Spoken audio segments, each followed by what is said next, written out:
company, Painted Warriors, was started in a little bit earlier than 2012. It was something that evolved into a company. And what we noticed was people were losing their connection to the land.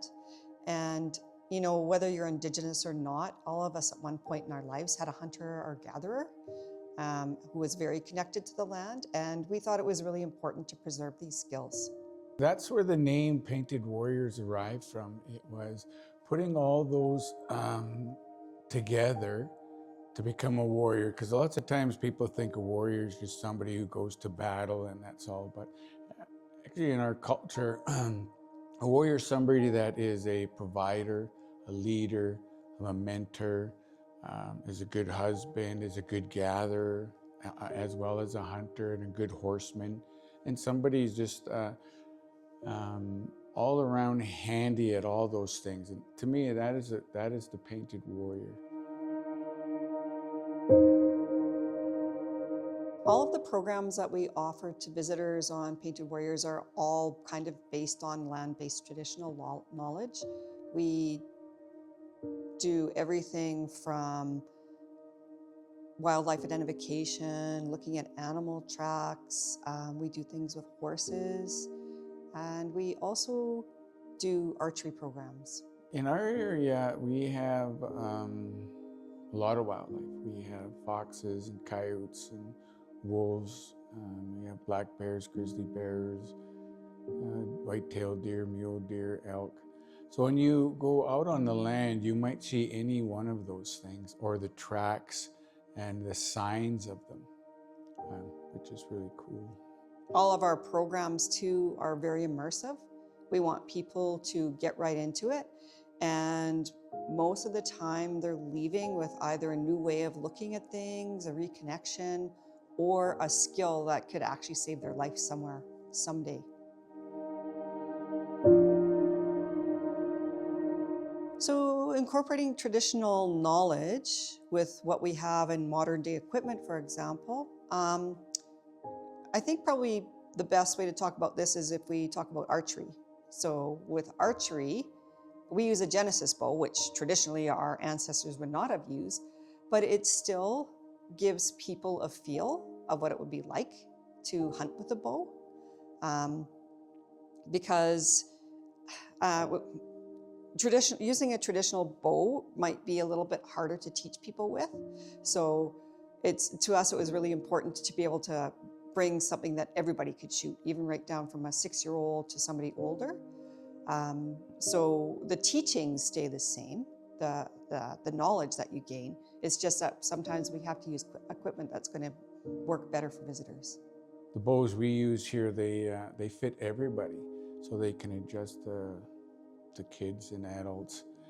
And I think the whole thing in behind the archery is to go back in time and what it would have been like. It's not so much the hunting part. It's how would you have survived if you had like this equipment, and how hard it would have been, and the knowledge you would have needed, and the techniques you would have had to learn.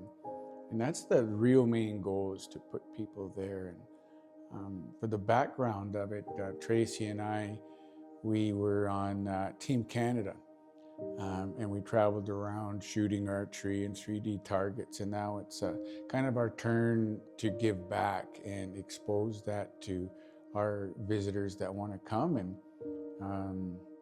give it a try and immerse themselves in how it would have been back in the day.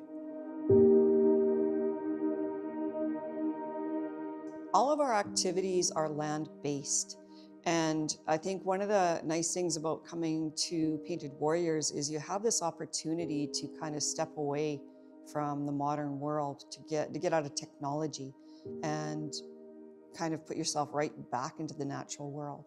And I think just kind of the nature of all of our programs, we start to understand that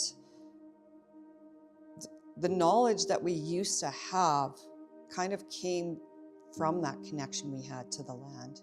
And if we didn't, for example, with animals, if we didn't pay attention to, you know, their behaviors and their patterns, we wouldn't have survived. So we followed the rhythm of the land. And to me, that's really something that's amazing that we can kind of keep for people to kind of come back and rebuild that connection. So when people arrive, it's really important for us to come and welcome them, to make them, feel like you're number one in the right place, and to be able to sit down around a fire and kind of get a sense of why they want to come to Painted Warriors, what they're looking for. Then after that, depending on the time of the day or the program, we always like to give our guests a nice meal. People always remember food, and through food, we can incorporate some of our teachings and what that would have looked like,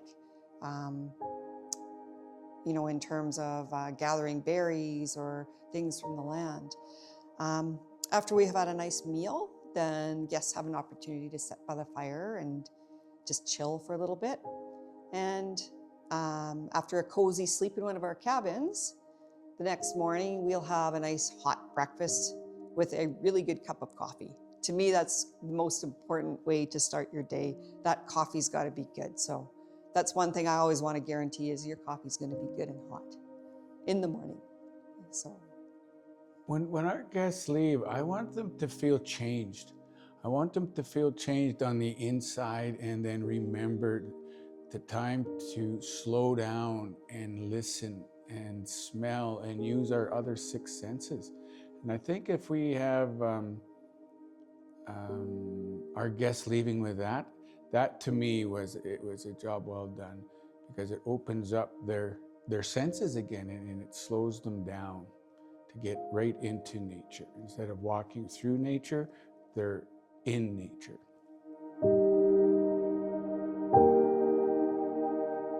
The name Painted Warriors, like what we were talking about, is in life, when you go out and you are doing things, let's say you were hunting or you were gathering and you happen to fall down and you get physical scars. Also, when in life, when you're doing things, you get mental scars and scars on your heart. And all those combined is a warrior. When you look at an old lion and you see the scars all over him, and you wonder what kind of life that lion had, he had a full life. Or if you look at one that has no scars on it, what was their life like? Did you go out and did you let yourself get out of the bubble, get out of the basement, and be a warrior, and test yourself, challenge yourself, and learn things. And I think doing that with a lot of hands-on is being a warrior, is when you combine all those things. And that's kind of where the name Painted Warriors came from, is being a role model in all those things.